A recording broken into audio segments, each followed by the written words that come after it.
আসসালামু আলাইকুম। Channel I কৃষি সংবাদে আমন্ত্রণ জানাচ্ছি আমি মোহাম্মদ রাইহান। এখনকার এই সংবাদ আয়োজন একই সঙ্গে চ্যানেল আই এর ইউটিউব চ্যানেলে এবং চ্যানেল আই এর ওটিটি প্ল্যাটফর্ম আই স্ক্রিনে লাইভ স্ট্রিম হচ্ছে।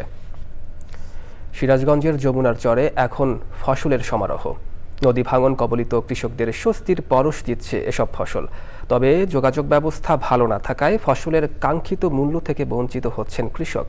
ফসলের ন্যায্য মূল্য নিশ্চিত করতে কাজ করছে কৃষি বিভাগ। সিরাজগঞ্জ থেকে ফেরদৌস রবিনের পাঠানো তথ্য ভিডিওচিত্রে জাকিয়া আক্তারের রিপোর্ট। সবুজের চাদরে ঢাকা বিস্তীর্ণ জনপদ সিরাজগঞ্জের যমুনার চর। আগে এসব চরে ছিল কেবল ধুধু বালু। সম্প্রতি যমুনা নদীর উজানে কাজীপুর থেকে ভাটির চৌহালি পর্যন্ত বিস্তীর্ণ এলাকায় ধান, পাট, গম, ভুট্টা, কালাই, বাদাম, সরিষা, পেঁয়াজ, রসুন ও সবজি সহ বিভিন্ন ধরনের ফসল চাষ হয়েছে। এবছর আবহাওয়া অনুকূলে থাকায় ফলন ভালো হয়েছে। বেগুন আর ওই শাকসবজি আমরা ওইগুলো জমিতে একসাথে আবাদ করছিলাম, কিন্তু আপনার ওই শাকসবজি তো সিজনে শেষ হয়ে গেছে, কিন্তু ওই জমিগুলোতে আমাদের এখনো বেগুন গাছ লাগানো আছে আর কি। কালাই ডল্লা কম হয়েছে আর কি, বৃষ্টি নেই, বাদল নাই, এই জন্য কালাই ডল্লা কম হয়েছে।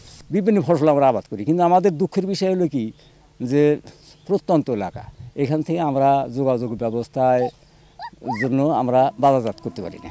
উৎপাদন বাড়াতে ও ফসলের ন্যায্য মূল্য সহ বাজার ব্যবস্থা নিশ্চিত করতে কাজ চলছে বলে জানিয়েছে কৃষি বিভাগ। চেষ্টা করছি কৃষি বিভাগ থেকে আমাদের আধুনিক কৃষি প্রযুক্তি সম্পর্কে আমাদের কৃষক ভাইদের সম্যক ধারণা দেওয়ার জন্য।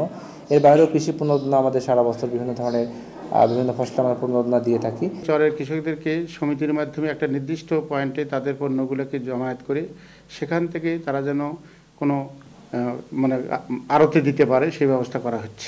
চরের চাষিদের জন্য ঋণ সুবিধার পাশাপাশি বাজার ব্যবস্থা নিশ্চিত করতে সরকারি বেসরকারিভাবে সবাই এগিয়ে আসবে, এমনটাই প্রত্যাশা যমুনা চরের কৃষকদের। Zakia Akter, Channel I. ঝালকাঠিতে রূপালী এক জাতের তুলার চাষ বাড়ছে। মৌসুমের সাদা তুলায় ভরে গেছে ক্ষেত। বাগান থেকেই তা চলে যাচ্ছে চুয়াডাঙ্গার কটন মিলে। দাম ভালো পেয়ে সন্তুষ্ট চাষিরা। ঝালকাঠি থেকে মানিক রায়ের পাঠানো তথ্য ভিডিওচিত্রে নাফিস ইফতিকারের রিপোর্ট। ঝালকাঠি শহরতলির কৃষিভিত্তিক গ্রাম গাবখান সদর উপজেলার ধানসিঁড়ি ইউনিয়নের এই গ্রামে 2011 সালে যশোর তুলা উন্নয়ন বোর্ডের সহায়তায় পরীক্ষামূলকভাবে শুরু হয় রূপালী এক জাতের তুলার চাষ। এখন তা ছড়িয়ে পড়েছে চারদিকে। দাম ভালো পাওয়ায় অনেক কৃষক তুলা চাষে ঝুঁকছেন। প্রতি বিঘা জমিতে 10 মণ তুলা পাওয়া যায়। প্রতি মণ তুলা 4500 টাকা দরে চুয়াডাঙ্গার কটন মিলে বিক্রি করেন চাষিরা। আষাঢ় মাসে চাষ করিয়া এটা কান্দি দিতে হয়, কান্দি দিয়ে বীজ রোপণ করতে হয়।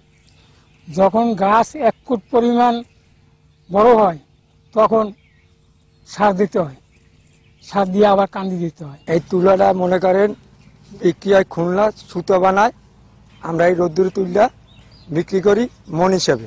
এটা যে কেউ করতে পারে এবং সহজ সরলভাবে করতে পারে, সহজেই করা যায়। তুলা চাষকে কেন্দ্র করে স্থানীয় প্রান্তিক কৃষকের কর্মসংস্থান বাড়ছে।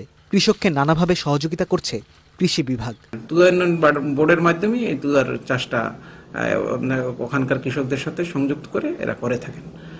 আমরা সবসময় কৃষকদের পাশে থেকে কৃষকদেরকে পরামর্শ দিয়ে যাচ্ছি নিয়মিত। এখানে যে বীজ সহায়তা এবং যে অন্যান্য সহায়তা তুলা উন্নয়ন বোর্ড থেকে দিয়ে থাকেন, যে কারণে কৃষকরা এখানে এই তুলা চাষে আগ্রহী হচ্ছেন।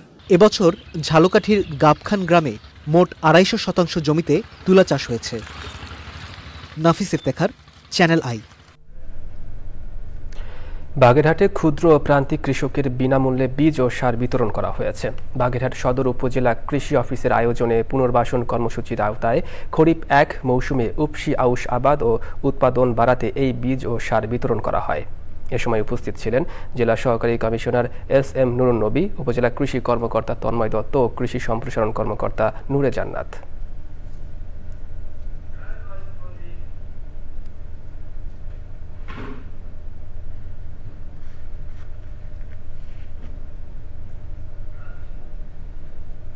চ্যানেল আই কৃষি সংবাদের আজকের আয়োজন এ পর্যন্তই। পরবর্তী সংবাদ আয়োজনে আমন্ত্রণ জানিয়ে শেষ করছি। ধন্যবাদ সবাইকে।